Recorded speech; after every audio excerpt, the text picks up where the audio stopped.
BitMEX was once one of the most powerful cryptocurrency exchanges in the world. It processed trillions of dollars in trades, helped turn Bitcoin leverage into a global obsession, and gave traders the ability to control enormous positions using as much as 100 times leverage. Its founder, Arthur Hayes, became one of the most recognizable and controversial figures in cryptocurrency. But on July the 23rd of this year, 2026, they announced that the exchange would permanently close. Customers were urged to close their positions and withdraw their assets before operations end on September the 23rd of 2026. Now, this was not an overnight bankruptcy like FTX. There were no sudden disappearance of funds. Instead, BitMEX experienced something slower. It went from helping control the global Bitcoin market to holding less than 1/100th of 1% of crypto trading volume. So how did one of crypto's most influential exchanges become almost irrelevant? This is the rise and collapse of BitMEX. If you clicked on the thumbnail because you want to learn about BitMEX's beginning, its meteoric rise, and its catastrophic fall, Chapter hit the like 1, button, the birth of subscribe, and the bell BitMEX. Notification. BitMEX, short for Bitcoin Mercantile Exchange, was founded in 2014 by Arthur Hayes, Benjamin Dello, and Samuel Reed. Hayes had previously worked in traditional finance, including positions at Deutsche Bank and Citigroup. But after entering the Bitcoin market, he recognized an opportunity. Most early cryptocurrency exchanges simply allowed people to buy and sell Bitcoin. Hayes wanted to build something much more aggressive. BitMEX will allow customers to trade cryptocurrency derivatives. Instead of purchasing Bitcoin and waiting for the price to rise, traders could bet on whether its price would move up or down. More importantly, they could place those bets using leverage. Leverage allows someone to control a position much larger than the money that they deposit. With 10 times leverage, $1,000 can control a $10,000 position. With 100 times leverage, that same $1,000 can control a position worth $100,000. That sounds incredible when the market moves in your favor, of course, but when it moves against you, even a tiny price can wipe out your entire position. BitMEX allowed leverage as high as 100 to 1 on certain products. The exchange turned leveraged Bitcoin trading into a global attraction. It was part professional trading platform, part casino, and part public execution chamber for traders who believed the market owed them money. And as someone who lived through this, I can attest to all of it being true. Now we're getting ready to look at the perpetual swap revolution. Point one, top left-hand corner. One of BitMEX's most important contributions was popularizing the perpetual swap. A traditional futures contract expires on a specific date. A perpetual swap does not. A trader could keep the position open as long as they maintain sufficient margin and continue paying or receiving periodic funding payments. Today, perpetual contracts are offered by almost every major cryptocurrency exchange. But during BitMEX's rise, the product gave the company a major advantage because most people they didn't offer it, including Coinbase, which just recently started this year. By 2020, regulators said that the exchange had facilitated cryptocurrency derivatives transactions in the trillions of dollars. Okay, trillions. And then you can see there on the right side things that happen. Now we're going to get much deeper. We're just getting started, but know that leaving your crypto on any exchange, no matter if it's Coinbase, crypto.com, it doesn't matter. It is the absolute worst thing that you could do. Because when you do that, it's like leaving your savings out on your porch and hoping no one steals it. The only way to truly control your crypto is to have possession of it. And the only way to truly have possession of it is to have your own cold storage wallet. It's the only way. Otherwise, you're liable to being stuck when an exchange shuts down, like BitMEX is doing, or hackers, because that's what they do. It's their job. They do it 24/7. And again, the only way to protect what you truly have is to get your own cold wallet, period, point blank. I have done countless episodes here on this channel talking about people losing everything they had for one reason, because they didn't take their money off the exchange.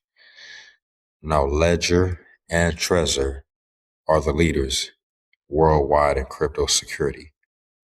It's why we are partners with them, because they're the best at what they do.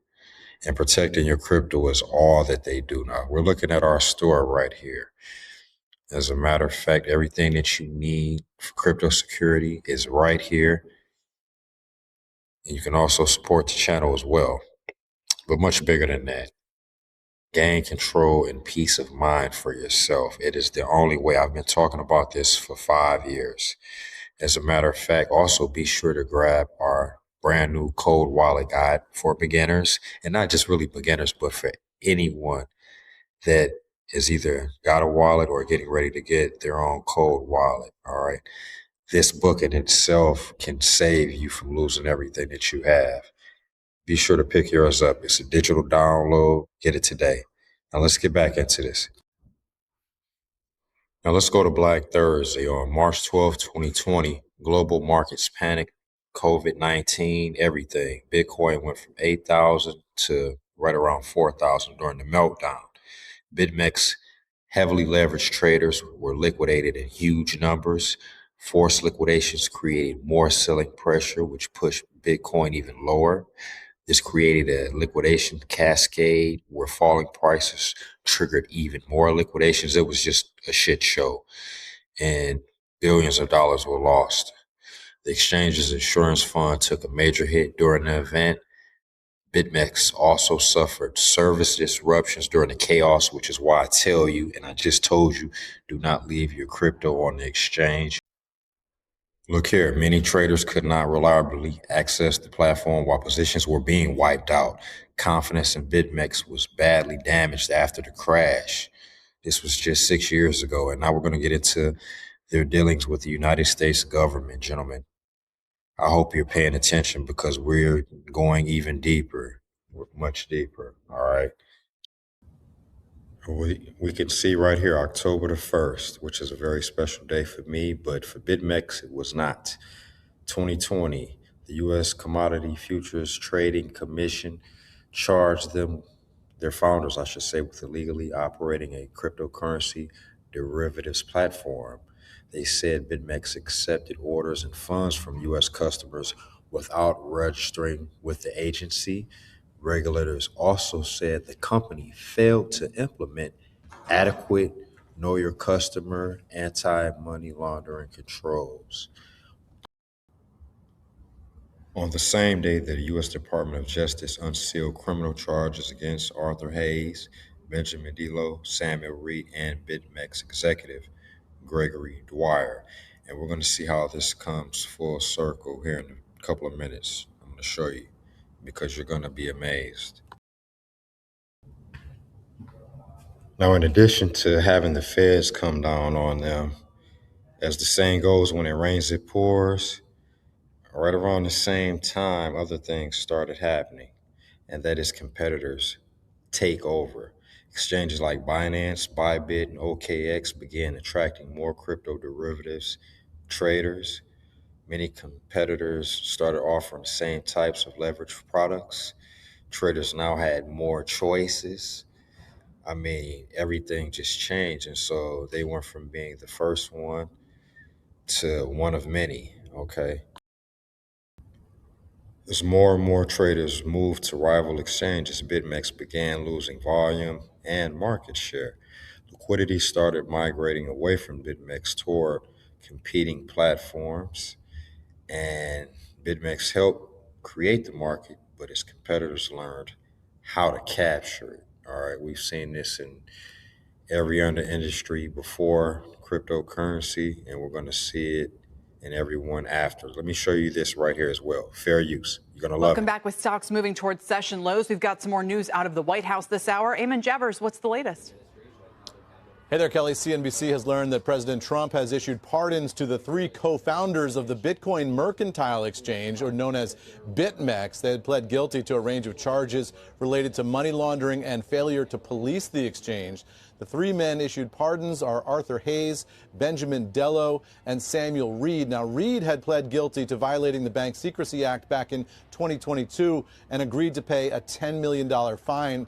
And at the time, prosecutors said the three men effectively operated BitMEX as a money laundering platform and that its purported withdrawal from the United States market was a sham. No indication from the White House here on exactly why the president chose these three men for pardons. Nonetheless, I'm told these pardons were signed last night. Meanwhile, we also heard the president just a short time ago here at the White House talking about a deal he's cut with the prominent law firm Skadden Arps. This is part of the president's campaign against law firms he feels have been doing business with his political enemies. The president said that Skadden will provide $100 million in pro bono legal services and that the firm is committing to what they're calling merit-based hiring, promotion, and retention. That's around this question of DEI that this White House has been so focused on. And Skadden will not deny, the president said, representation to clients from politically disenfranchised groups. So the president calling this effectively a settlement with Skadden and suggesting that there might be more firms out there willing to cut a deal. So far, we know of two firms here who have cut deals either in response to an executive order or, as in Skadden's case, in an attempt to get ahead of a potential executive order from the president. These executive orders against the law firms, guys, have been potentially devastating to the business prospects and client prospects of a number of these law firms. Back over to you. Eamon Javers, definitely they're worried about government payments. Damon, thank you very much. Received a presidential pardon from President Trump, which is big. So they didn't go to prison for decades. But BitMEX went from trillions to almost nothing. Daily trading volume now is between 35,000 and only 60,000 a day. Daily active users less than 100. Damn. Open interest less than 500,000. Market share less than 0.01. Daily revenue $100 to $300 a day. I mean, look at this. This is real life. This is men lie, women lie. Numbers do not lie. This is why I put all these facts here so you can see just how far that BitMEX has fallen, gentlemen. This is not a game. This is life or death. That's why you got to get your shit together and get your mind right. Now, there are several things that destroy BitMEX, as we can see here. Number one, Black Thursday destroyed, damaged confidence. The regulators in the U.S. got on them in October 2020. I just talked about that with you. The company was accused of illegally operating a crypto derivatives platform. Number three. Number four, regulators said BitMEX failed to implement adequate KYC. We talked about that. Number five, criminal cases damaged their reputation. Number six, competition. Number seven, again, rival exchanges. Number eight, traders and liquidity started migrating away from BitMEX. Number nine, BitMEX lost market share and became far less relevant. I told you, $100 to $300 a day. We just looked at that. Damn. The network effect reversed. Fewer traders meant thinner liquidity, which drove away even more users. Number 11, they survived scandals and legal pressure, but it could not survive irrelevance. And lastly, number 12, in the end, regulation, competition, reputational damage, and lost liquidity all combined to destroy BitMEX. So as you can see, it wasn't just one thing or two things, it was 12. And all these things led to the death of BitMEX, gentlemen. The $1,000,000 question, when does BitMEX close forever? Key dates, left-hand corner in the middle, August 26th. Users can no longer open new positions. Only reducing or closing existing positions is allowed. Underneath there, September 23rd, 2026, BitMEX closes permanently. And in the center, what users should do now: close all positions before the final shutdown, cancel any remaining orders, withdraw all assets before September the 23rd, download and save your trade history and account records for tax purposes. Do not wait until the last minute, because after that, BitMEX will be no more. It will be nothing but a memory. Go on today, here today and gone tomorrow. Now, if this video has taught you anything about how exchanges work, about how wallets work, how to protect your money, what not to do, anything, show your appreciation and your support by contributing back to the channel in the way that has the biggest impact. That, of course, is financially. Now, you can do so with any stable coin built on Ethereum, Polygon, Linea, any coin that is on MetaMask. What these funds do, they help us to continue creating life-changing content. And in this situation, life-saving content.